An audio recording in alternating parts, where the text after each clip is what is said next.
There are 12 cities in the United States where I would never, under any circumstances, advise someone to retire. Not because they're dangerous, not because the weather is bad, not because they lack amenities or culture, but because they are, in financial terms, dead cities walking. Their pension obligations exceed their tax base by margins so extreme that there is no mathematical path to solvency. Their infrastructure is crumbling faster than they can repair it.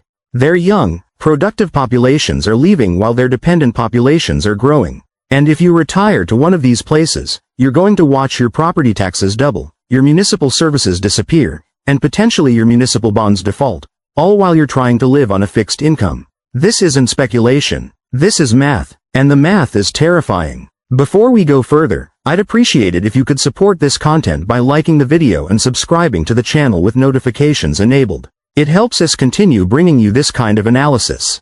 I've spent nearly 50 years analyzing risk across every asset class and every geography. At BlackRock, we manage over $11 trillion, and a significant portion of that is in municipal bonds, the debt that cities and states issue to fund operations and infrastructure. Which means I spend a lot of time looking at municipal balance sheets, at pension funding ratios, at tax-based trends, at demographic shifts.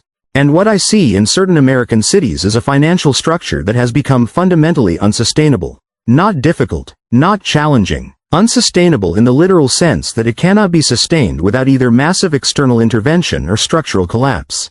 This matters for retirees in a very direct, very personal way. When you retire, you're making a 20 to 30-year bet on geographic stability. You're betting that the place you choose will continue to provide reasonably priced housing, acceptable taxation, functional public services, and financial stability. You're betting that your property values won't collapse, that your cost of living won't spiral out of control, that the municipal bonds you might own for tax-advantaged income won't default. And in most American cities, that's a reasonable bet.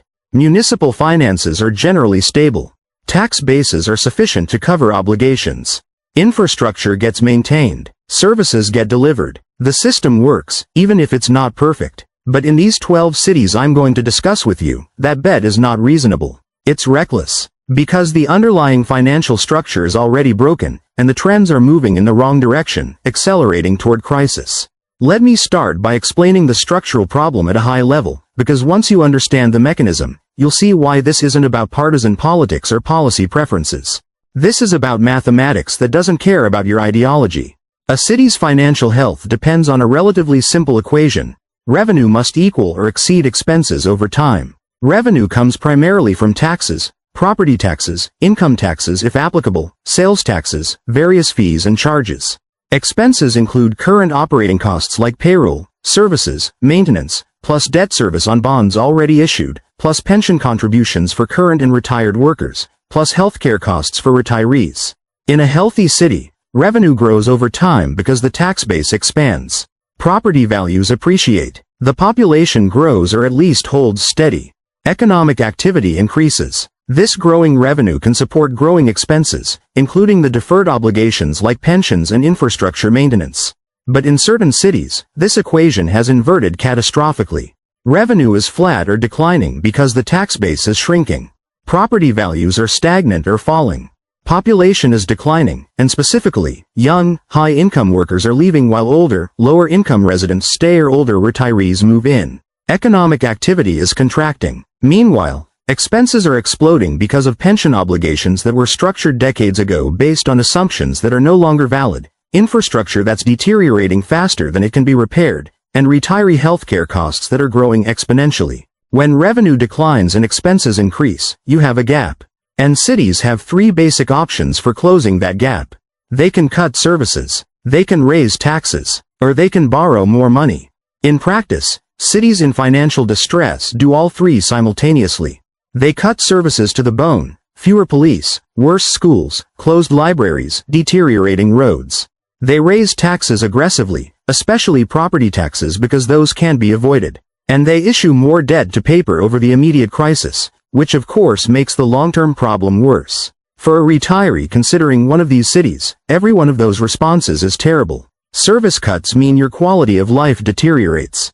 Tax increases mean your fixed income doesn't stretch as far. And municipal bond issuance today creates default risk tomorrow that could devastate your portfolio if you own local bonds for tax-advantaged income.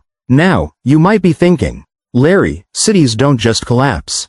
There are mechanisms. State governments intervene. The federal government provides support. Bankruptcy restructures obligations. And you're right that there are mechanisms. Detroit went through municipal bankruptcy. Puerto Rico restructured its debt. These processes exist. But here's what those processes look like from the perspective of someone who retired to one of these places. Detroit declared bankruptcy in 2013. It emerged in 2014 after cutting retiree pensions by about 4.5% for general city workers and 6.7% for police and fire. Retiree healthcare was slashed dramatically. Municipal bondholders took losses. Property taxes had already been raised substantially during the years leading up to bankruptcy and remained high afterward. City services had been cut to minimal levels and took years to recover to anything approaching normalcy. If you had retired to Detroit in 2003, planning for a comfortable 20-year retirement supported by a city pension or by municipal bond income, by 2013 your plans would have been destroyed. Your pension would be smaller. Your bonds would be worth less or in default. Your property taxes would have increased. Your city services would have disappeared. Your property value would have collapsed. That's not a comfortable retirement. That's a financial disaster that you have to live through for another decade or more. Or look at what happened in Stockton, California, which filed for bankruptcy in 2012. Or San Bernardino, California, which filed in 2012. Or Jefferson County, Alabama, which filed in 2011. The pattern is consistent. Years of deteriorating finances, desperate attempts to avoid bankruptcy through service cuts and tax increases, eventual bankruptcy that imposes losses on retirees and bondholders, and a long, painful recovery that may or may not succeed. And these are just the cities that have already gone through bankruptcy. The cities I'm concerned about now are the ones heading toward the same outcome but haven't gotten there yet. They're in the deterioration phase. Services are being cut, taxes are being raised, deficits are being papered over with more borrowing. And people are leaving. That last point, people are leaving, is the most important indicator because it's self-reinforcing. When productive, high-income workers leave a city, the tax base shrinks. When the tax base shrinks, the city has to either cut services or raise taxes. When services get cut and taxes get raised, more productive, high-income workers leave because they can. They're mobile. They have options. They move to cities with better services and lower taxes. Who stays? People with less mobility. Lower-income residents who can't afford to move. Older residents who are tied to the community. Retirees who have already committed to the area. And these populations, while deserving of support, generate less tax revenue and often require more city services. Which makes the fiscal situation worse. Which drives out more productive workers. Which makes the fiscal situation even worse. This is what I mean by a death spiral. Once it starts, it's extraordinarily difficult to reverse because each step makes the next step more likely. And right now, 12 major American cities are in various stages of this spiral. Some are early, some are late, but all of them exhibit the same structural characteristics. Unfunded pension liabilities that exceed the city's ability to pay, declining or stagnant tax bases, deteriorating infrastructure, and net population outflows of productive workers. Let me give you some numbers to show you what I mean by unfunded pension liabilities that exceed the city's ability to pay. This is the metric that most clearly indicates whether a city is on sustainable footing or heading toward crisis. Chicago has about $32 billion in unfunded pension liabilities. That's the gap between what the city has promised to current and former workers and what it has actually set aside to pay those promises. $32 billion. The city's entire annual budget is about $12 billion.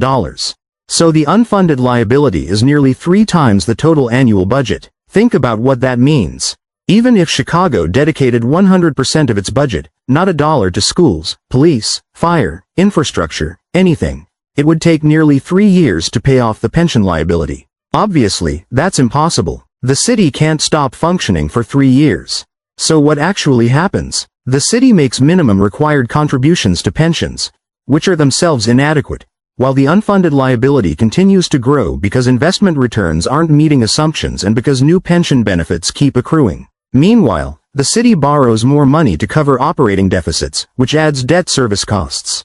And it raises property taxes, which drives out more residents and businesses, which shrinks the tax base, which makes the problem worse.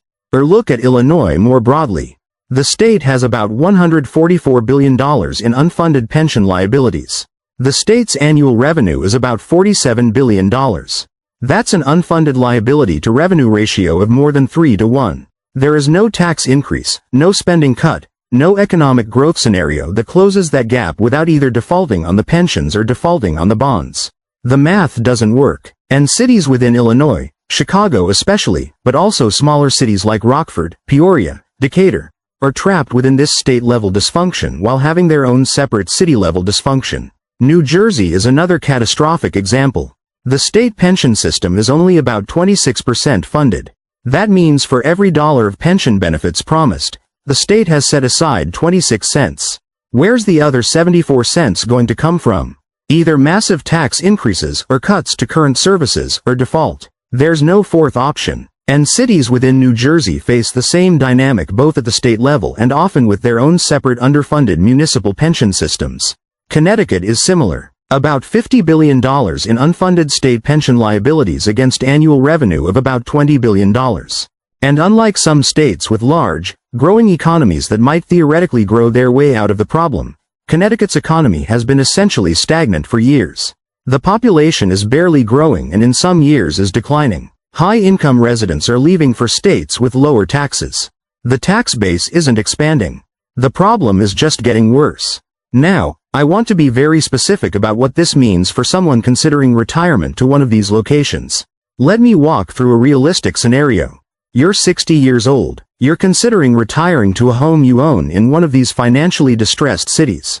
You've got it paid off. Your property taxes are currently $8,000 a year, which feels manageable on your retirement income. You like the neighborhood. You have friends there. Maybe you have family nearby. It seems like a reasonable choice. But here's what's probably going to happen over the next 15 years. The city's financial situation is going to continue deteriorating. Property taxes are going to increase substantially, probably doubling to $16,000 or more. That $8,000 increase in annual property taxes, that's real money on a fixed retirement income. That's $133,000 in additional tax payments over those 15 years that you weren't planning for. Meanwhile, city services are going to be cut. Police response times are going to get longer. Road maintenance is going to decline. Parks are going to deteriorate. Schools, if you have grandchildren visiting or care about the community, are going to struggle. The quality of life you moved there for is going to decline measurably. Your property value is probably going to stagnate or decline.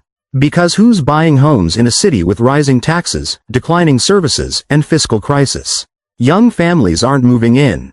They're moving out. The only buyers are people who don't have better options. So the house that you were thinking of as an asset you could sell to fund later stage retirement or leave to your children, that asset is going to be worth less than you thought. Maybe significantly less. And if you own municipal bonds from that city or state because you wanted tax-advantaged income, you're facing credit deterioration and potential default risk. Those bonds that you bought at par, that were paying you 4% or 5% tax-free income, they might be trading at 70 or 80 cents on the dollar as the city's credit rating gets downgraded. Or in a worst case, they might default entirely and you take substantial losses. This is the scenario you're signing up for when you retire to a financially distressed city. And I'm not being hyperbolic. This is what has happened in cities that have already gone through this process. This is what is happening right now in cities that are in the middle of it. And this is what will happen in cities that are heading toward it. Now, I know some of you are thinking, but I have family there. I have roots. I can't just abandon a place because of financial problems. And I understand that. I'm not telling you that you have to leave if you're already committed. But I am telling you to understand what you're facing. I'm telling you to plan for substantially higher property taxes. I'm telling you to avoid local municipal bonds. I'm telling you to maintain flexibility in your retirement plans so that if things get bad enough, you have the option to relocate. Because here's the hard truth. Cities in this kind of fiscal distress don't recover quickly. It took Detroit a decade to emerge from bankruptcy and begin rebuilding. It took Stockton years. And these were cities that went through formal bankruptcy restructuring that allowed them to shed some obligations. Cities that try to avoid bankruptcy by just cutting and taxing their way to solvency. That process takes even longer and is even more painful for residents. So what I want to do over the rest of this conversation is walk through the specific structural indicators that identify cities in terminal fiscal decline, show you why these problems are so difficult to fix once they start, and give you a framework for evaluating any city you're considering for retirement to determine whether it's on solid financial footing or heading toward crisis. Because the stakes are enormous. The choice of where you retire might be the single most important financial decision you make in your 60s. And if you choose wrong, if you choose a city that's in fiscal collapse, that mistake could cost you hundreds of thousands of dollars and destroy the retirement security you spent your career building. That's what we need to talk about. That's what I want to make sure you understand. Because this is happening now, it's going to accelerate, and most people have no idea they're at risk until it's too late to adjust. Let me break down the specific financial metrics that tell you whether a city is on solid ground or sliding toward insolvency. Because this isn't subjective. This isn't about whether you like the politics or the culture. This is about quantifiable indicators that have predictive power for fiscal outcomes. And once you understand these metrics, you can evaluate any city you're considering for retirement. The first and most important metric is the pension funding ratio. This tells you what percentage of promised pension benefits the city has actually funded. A healthy pension system should be at least 80% to 90% funded. That means for every dollar of benefits promised to current and former workers, the pension fund has 80 to 90 cents invested and growing. Cities below 70% funded are starting to show stress. Cities below 60% funded are in serious trouble. Cities below 40% funded are in crisis. Why does this matter so much? Because pension obligations are legally protected in most states. They're constitutionally guaranteed in some cases. A city can't just decide not to pay pensions the way it can decide to cut park maintenance or reduce library hours.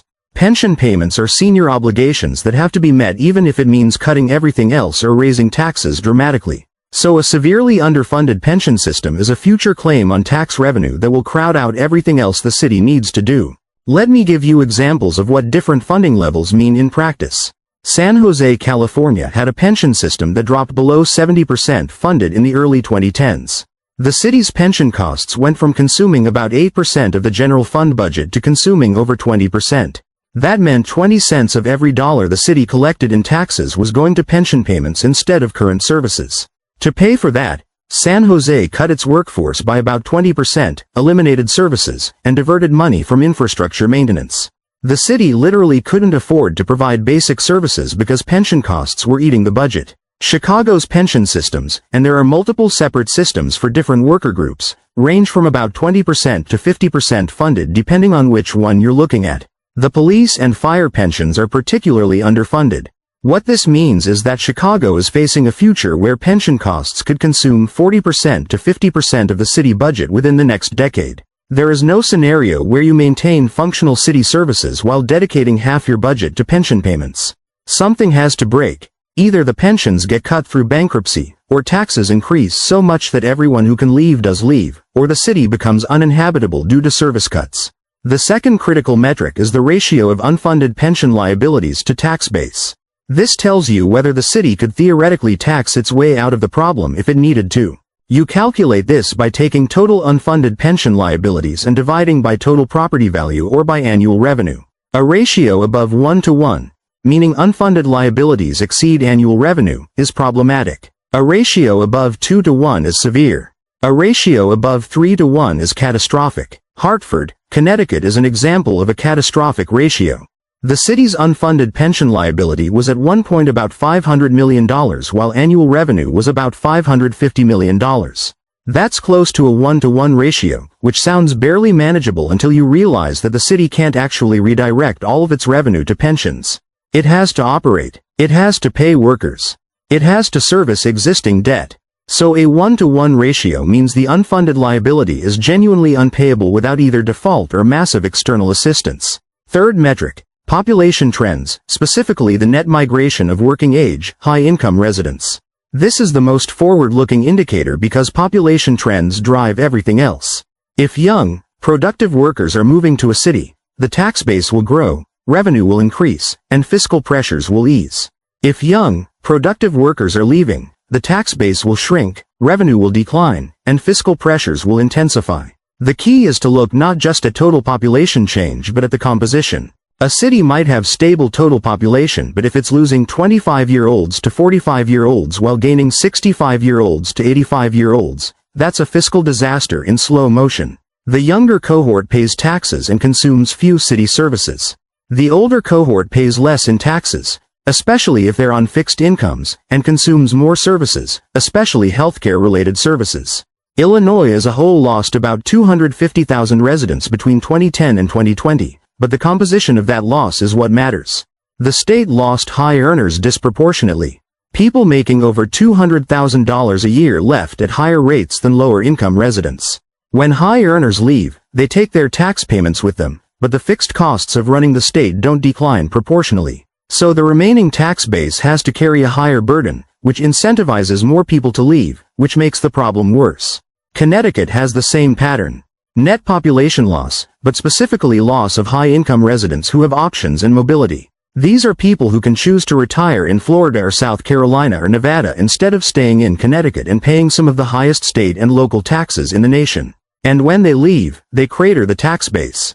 Fourth metric: infrastructure maintenance backlog. This one is harder to quantify precisely because cities often don't fully account for deferred maintenance, but you can get a sense of it from bond rating reports and infrastructure assessments. The idea is straightforward. Infrastructure, roads, bridges, water systems, sewers, public buildings, requires ongoing maintenance and eventual replacement. If a city is underfunding maintenance to pay for other obligations, that creates a growing backlog of needed repairs. Eventually, deferred maintenance becomes an emergency. A water main breaks and floods a neighborhood. A bridge gets condemned and has to be closed. A school building becomes unsafe. And when you've deferred maintenance for years, the emergency repairs cost far more than routine maintenance would have cost. Plus you often have to borrow money for emergency repairs, which adds debt service costs to an already strained budget. The American Society of Civil Engineers periodically grades infrastructure quality by state and city. When you see cities with D or F grades on multiple infrastructure categories, roads, bridges, water systems, that's a red flag. It means the city has been underfunding maintenance for years, the backlog is growing, and future taxpayers are going to face either much higher taxes to fund catch-up repairs or dangerous deterioration in basic infrastructure. Fifth metric: credit ratings and borrowing costs. This is where financial markets impose discipline on municipalities. When bond rating agencies like Moody's or S&P or Fitch downgrade a city's credit rating, it means they've assessed that the risk of default has increased. And when the risk of default increases, investors demand higher interest rates to compensate for that risk. So you get a vicious cycle. Fiscal stress leads to credit downgrades, which lead to higher borrowing costs, which increase fiscal stress, which lead to further downgrades. Chicago has been downgraded repeatedly over the past decade, to the point where it's now 1 or 2 notches above junk bond status. That means the city pays substantially more to borrow money than a financially healthy city would pay. Those extra interest costs, sometimes an extra percentage point or two on hundreds of millions in borrowing, that's money that can't be spent on services or used to fund pensions. And if a city gets downgraded to junk status, certain institutional investors are prohibited from owning its bonds. Pension funds, insurance companies, banks. Many of them have policies or regulations that say they can only invest in investment-grade bonds. If a city drops below investment grade, these investors have to sell, which drives down the bond price and drives up the yield, which makes it even more expensive for the city to borrow. At a certain point, the city might be unable to borrow at any price, which forces immediate and severe spending cuts. Sixth metric: tax burden relative to neighboring jurisdictions. This matters because people and businesses are mobile. If your property tax rate is 2% while the neighboring county's rate is 1.5%, people will choose to live in the neighboring county, all else equal. If your sales tax is 10% while the state next door has 6%, businesses will locate in the lower tax state. Cities in fiscal distress invariably have high tax burdens because they've been trying to close budget gaps by raising taxes. But high tax burdens accelerate the departure of mobile residents and businesses, which shrinks the tax base, which requires further tax increases on the remaining residents. This is another self-reinforcing spiral. New Jersey has some of the highest property taxes in the nation, average effective rate over 2% in many counties. Illinois property taxes are similarly high. California property taxes are constrained by Proposition 13 for existing homeowners, but new buyers face assessments at current market value, and cities compensate by layering on fees and special assessments that function like additional taxes. When you're evaluating a city for retirement, you need to compare its total tax burden, property taxes, income taxes if applicable, sales taxes, fees, to comparable cities in other states. Because if you're paying 30% or 40% more in total taxes to live in a fiscally distressed city versus a fiscally healthy city, that compounds to enormous dollar amounts over a 25-year retirement. Now let me talk about why these problems are so difficult to fix once they start. Why don't cities just cut spending, raise taxes moderately, and work their way back to fiscal health? The answer is that the mathematics of the situation usually don't allow for gradual solutions. Take pensions again. Pension obligations grow automatically every year. Current workers accrue new benefits. Retirees get cost of living adjustments if those are built into their pension formulas. Investment returns might help if markets are strong, but if markets are weak, the underfunding gets worse. And crucially, you can't cut pensions prospectively for current retirees in most states. They're legally protected. So if you're a city with a $5 billion unfunded pension liability that's growing by $200 million a year due to benefit accruals and investment shortfalls, you need to contribute at least $200 million annually just to prevent the hole from getting bigger. But if your total budget is $2 billion and you're already running a deficit, where does that $200 million come from? You'd have to cut 10% from everything else: police, fire, schools, infrastructure, or raise taxes by 10%, or borrow more money. Any of those options creates its own problems. Spending cuts beyond a certain point make the city unlivable, which drives out residents, which shrinks the tax base. Tax increases beyond a certain point have the same effect: they drive out mobile residents and businesses. Borrowing more money just delays the problem and makes it bigger because now you have debt service costs on top of everything else. This is why bankruptcy becomes the only option for some cities. Bankruptcy allows restructuring of obligations that can't be restructured otherwise. You can cut retiree pensions and healthcare in bankruptcy. You can impose losses on bondholders. You can tear up labor contracts. It's economically devastating and socially traumatic, but it's sometimes the only way to reset the fiscal equation to something sustainable. But here's what most people don't realize. Municipal bankruptcy doesn't actually solve the underlying problem unless the city also addresses the structural issues that created the crisis. Detroit's bankruptcy allowed it to cut pensions and restructure debt, which provided immediate fiscal relief. But Detroit also had to fundamentally rethink what it meant to be a city of 700,000 people with infrastructure built for 1.8 million. It had to demolish abandoned neighborhoods. It had to consolidate services. It had to accept a permanently smaller footprint. For a retiree living through that process, it's brutal. Your property value collapses because neighborhoods are being demolished. Your services disappear because the city is consolidating. Your taxes might not go down even after bankruptcy because the city still has basic obligations to meet with a smaller tax base. If you were counting on your home as a financial asset, that asset has evaporated. If you were counting on municipal bonds for income, you've taken losses. Let me now address what I think is the most important question for retirees. What happens to you personally if you're living in a city that goes through fiscal collapse? I want to be very specific about this because I think people underestimate the personal financial impact. First, property values. In a city experiencing severe fiscal stress, property values typically decline 20% to 40% from peak levels and can take a decade or more to recover if they recover at all. That's not a temporary market fluctuation. That's permanent wealth destruction if you need to sell during that period or if you were planning to use your home equity to fund later stage retirement expenses. Second, property taxes. Expect increases of 50% to 100% over a 10-year period in a fiscally distressed city. A $10,000 annual property tax bill becoming $15,000 to $20,000.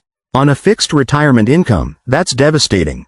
That's money you were planning to spend on healthcare, travel, helping grandchildren, whatever your priorities are. Instead, it's going to the city to fund pension obligations and debt service. Third, service quality. Police and fire response times increase.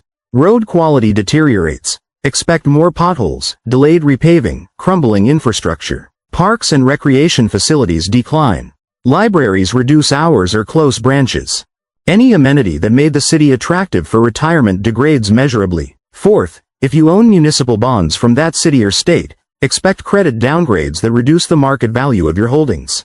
In a bankruptcy scenario, expect outright defaults that impose losses of 20% to 50% or more of principal. This isn't theoretical. It happened to Detroit bondholders, to Puerto Rico bondholders, to Jefferson County bondholders. Fifth, and this is subtle but important, the social fabric of the community deteriorates.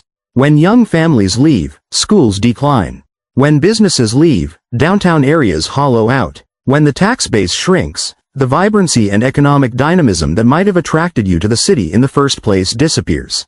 You end up in a community that's aging, declining, and increasingly unable to provide the quality of life you expected. So when I say don't retire to these 12 cities I have in mind, I'm not being dramatic. I'm trying to protect you from a scenario where you make an irreversible geographic commitment in your 60s that ends up destroying hundreds of thousands of dollars in wealth and quality of life over your retirement years.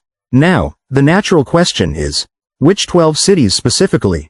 And I'm going to address that, but I want to give you the framework first so you understand why I'm identifying these particular places and so you can apply the same analytical framework to any city you're personally considering. The cities that concern me most share these characteristics. Pension funding below 60%, unfunded liabilities exceeding 2x annual revenue, population loss or stagnant population with composition shift toward older, lower-income residents, infrastructure grades of D or worse in multiple categories, credit ratings that have been downgraded multiple times and are approaching or at junk status, and tax burdens in the top quartile nationally. When a city exhibits all or most of these characteristics simultaneously, the probability of fiscal crisis becomes very high. Not certain. Cities can sometimes pull off remarkable turnarounds, but high enough that betting your retirement on that city's fiscal stability is not a prudent risk to take. The framework I want you to internalize is this. Your retirement geography should be chosen based on long-term fiscal sustainability just as much as on climate, culture, or proximity to family. A city with strong fiscal fundamentals gives you stability. A city with weak fiscal fundamentals gives you risk that compounds over 25 years into potential catastrophe. And unlike investment portfolio risk, which you can diversify, geographic risk is concentrated. You can't diversify where you live. You're all in on that one city. Which means you need to choose very carefully based on structural financial factors that most retirees never even consider. Let me now be specific about the framework you should use to evaluate any city you're considering for retirement, because this is where theory meets practice.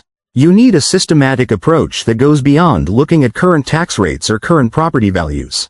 You need to assess long-term fiscal trajectory, and you need to do it before you make an irreversible geographic commitment. Start with publicly available data. Every city of significant size publishes a comprehensive annual financial report, a CAFR. This document contains the financial statements, the budget, the pension funding status, the debt levels, everything you need to assess fiscal health. They're usually available on the city's website or through municipal securities databases. Read the section on pension obligations. Look at the funding ratio for each pension system. Look at the assumed rate of return on pension investments. If it's above 7%, that's optimistic and suggests the unfunded liability might be understated. Look at the trend in pension funding over time. Is it improving or deteriorating? A city that's gone from 80% funded to 70% funded over 5 years is heading in the wrong direction. A city that's gone from 60% to 70% funded is making progress, which suggests fiscal discipline and commitment to addressing the problem. Next, look at population data from the U.S. Census Bureau. Compare the most recent census to the previous one. Is population growing, stable, or declining? Then dig deeper into IRS migration data, which tracks where people are moving from and to based on tax return filings. This tells you whether the city is attracting or losing taxpayers, and critically, whether it's attracting or losing high-income taxpayers. If a city is losing population overall and specifically losing high earners, that's a major red flag. It means the tax base is shrinking and the fiscal situation is likely to deteriorate regardless of what the current budget looks like. Third, look at credit ratings from the major rating agencies, Moody's, S&P, Fitch. What's the current rating? What's the trend? Has the city been downgraded in recent years? What's the outlook? Stable, negative, or positive? Read the actual rating reports, not just the letter grade, because the reports explain the specific concerns and vulnerabilities the rating agencies see. A city with a stable A rating and positive outlook is fiscally healthy. A city with a BBB rating and negative outlook is showing stress. A city that's been downgraded multiple times and is now at BB or below is in serious trouble. Fourth, compare tax burdens. Use online tools that calculate total state and local tax burden for a given income level and property value. Compare your target city to other cities you might consider. If you're looking at retiring to a city in Illinois versus a city in Florida, run the numbers on what you'd pay in total taxes in each location over 25 years. The difference might be $200,000 or more, which is significant wealth that could be used for other retirement priorities. Fifth, do the qualitative assessment. Visit the city. Drive around. Look at infrastructure quality. Are roads well maintained or full of potholes? Are public buildings in good condition or deteriorating? Does the downtown feel vibrant or hollowed out? Are there young families or is it predominantly older residents? Talk to locals, especially retirees who've been there a while. Ask them about tax increases, service quality changes, whether they'd recommend the city to someone considering retirement. This qualitative assessment won't give you precise numbers, but it will give you a feel for trajectory. A city that feels dynamic and well-maintained is probably managing its finances reasonably well. A city that feels declining and neglected is probably in fiscal stress. Now, based on this framework, let me discuss the types of cities that concern me most. I'm not going to name all 12 specifically because situations change and I don't want to create unnecessary panic for people already living in these places. But I will describe the patterns so you can identify high-risk cities yourself. First category. Older Rust Belt cities that have lost more than 30% of their population since their peak and have pension systems less than 50% funded. These are places like Detroit, which has already gone through bankruptcy, but also cities that haven't yet filed but exhibit the same structural problems. These cities were built for populations they no longer have. Their infrastructure is sized for economies that no longer exist. Their pension obligations were incurred when they had 3 or 4 times as many taxpayers as they have now. The mathematics of that situation are brutal. If you're considering retiring to one of these cities because property is cheap, understand why it's cheap. It's cheap because the fiscal situation is terrible and the market is pricing in future tax increases, service cuts, and potential property value declines. That cheap house might seem like a bargain until you realize you're going to pay $15,000 or $20,000 a year in property taxes on it within a decade. Second category. Cities in states with severe state-level fiscal problems where the state's dysfunction constrains the city's options. Illinois is the clearest example. Even cities within Illinois that have tried to manage their own finances responsibly are trapped within a state system that's deeply dysfunctional. When the state can't pay its bills, it delays payments to cities. When the state pension system is collapsing, it creates pressure for higher state taxes that hit residents of all cities. When the state's credit rating drops, it makes it harder for cities to borrow affordably. If you're looking at a city in Illinois, New Jersey, or Connecticut, you need to evaluate not just the city's finances but the state's finances, because you're exposed to both. A well-managed city in a poorly managed state is still a risky bet for retirement. Third category. Cities that are overly dependent on a single industry or employer that's in structural decline. This is less common now than it was in the mid-20th century, but it still exists. If a city's economy is heavily dependent on a manufacturing base that's moving overseas, or on an energy sector that's transitioning away from fossil fuels, or on a military base that's being downsized, that city faces revenue risk that will eventually translate into fiscal stress. The challenge with this category is that the decline can take a long time to manifest. A city might look fine for 5 or 10 years after the anchor employer starts shrinking, but eventually the tax base erosion catches up and the fiscal crisis hits.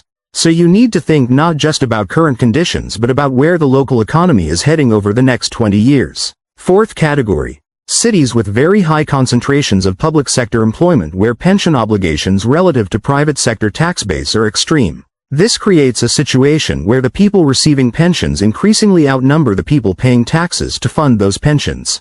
Some state capitals fall into this category. Places where government employment is 30% or 40% of total employment and where the pension obligations are massive relative to the private sector economy. Now, let me flip this and talk about what you should look for in a fiscally healthy retirement destination, because it's not enough to avoid the worst cities.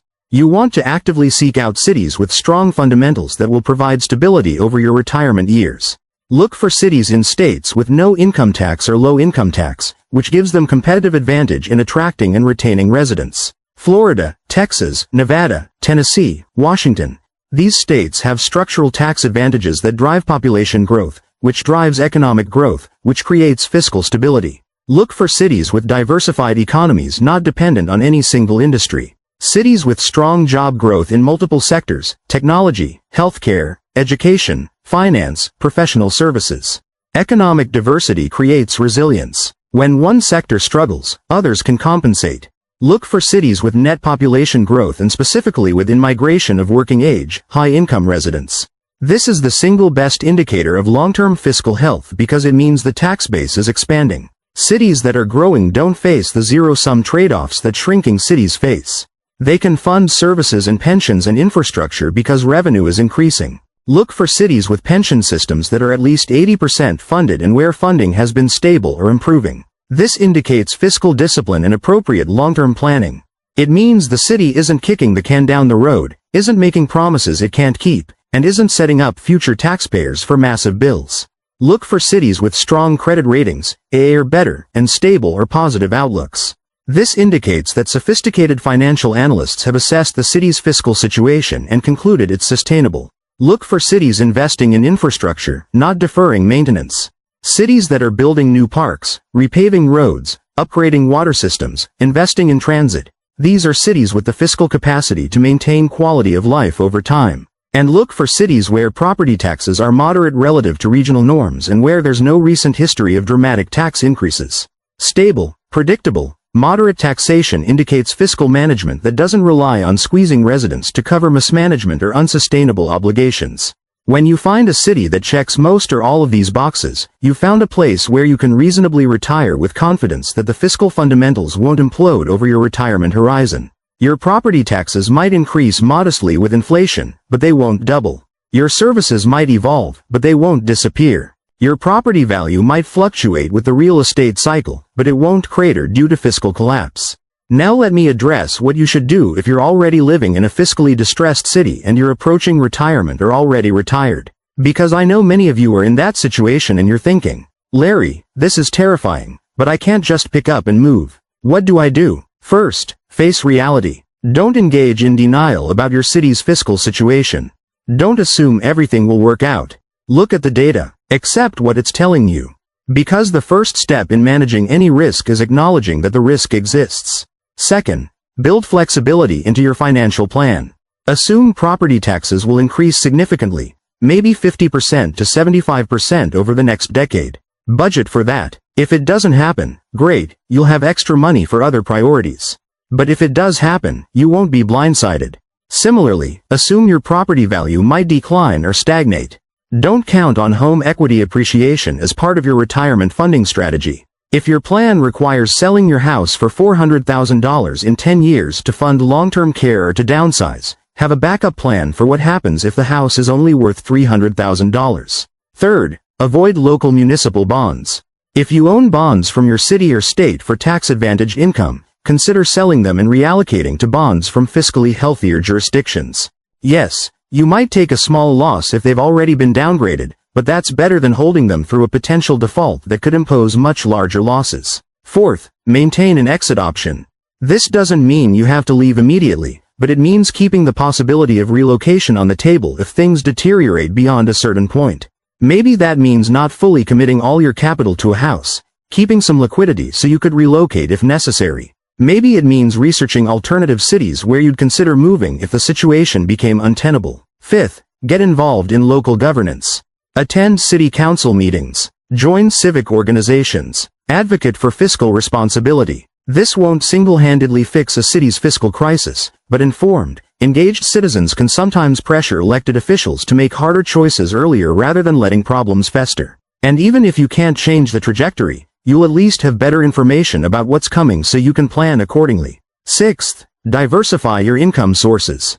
If part of your retirement income is from a city or state pension, recognize that pension might be cut in a bankruptcy scenario. Make sure you have other income sources, Social Security, private retirement accounts, investment income, that aren't dependent on the city's fiscal stability. Don't have all your eggs in one basket where that basket is a financially distressed municipality. Let me end with the broader point about why this matters beyond individual retirement planning. The municipal fiscal crisis I'm describing isn't just about a few cities. It's a systemic issue that's going to reshape American demographics, economics, and politics over the next 20 to 30 years. We're going to see continued migration from high-tax, high-debt states to low-tax, low-debt states. We're going to see the political power of Rust Belt cities diminish as their populations shrink. We're going to see more municipal bankruptcies as cities that have been delaying the inevitable finally run out of options. We're going to see states potentially defaulting on bonds, which would have been unthinkable a generation ago but is becoming thinkable now. And we're going to see enormous wealth transfers, from retirees living in fiscally distressed cities to their governments via higher taxes, from bondholders to municipalities via defaults or restructurings, from property owners to nowhere as their property values evaporate. For individual retirees, the implication is clear. Geography matters more now than it has in generations. The choice of where you retire is not just about weather and amenities. It's a financial decision with hundreds of thousands of dollars at stake. And making that decision wisely requires looking at fiscal fundamentals that most people never consider. I've spent nearly 50 years analyzing risk across every dimension of financial markets. I've seen currency crises, sovereign debt crises, banking crises, housing bubbles, stock market crashes. And I'm telling you that the municipal fiscal crisis unfolding in certain American cities is as serious and as predictable as any financial crisis I've analyzed. The warning signs are there. The mathematics are clear. The trajectory is set unless something dramatic changes. Your job as a retiree or near retiree is to see those warning signs, understand what they mean, and make decisions that protect yourself. Don't retire to a fiscally distressed city hoping it will somehow work out. Don't assume that because things have been fine so far they'll continue to be fine.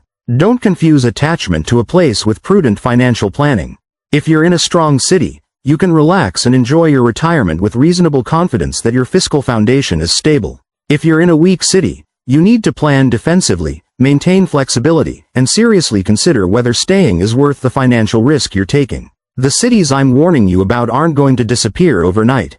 But they're going to decline, slowly and painfully, in ways that will destroy wealth and quality of life for people who are too anchored or too optimistic to see it coming.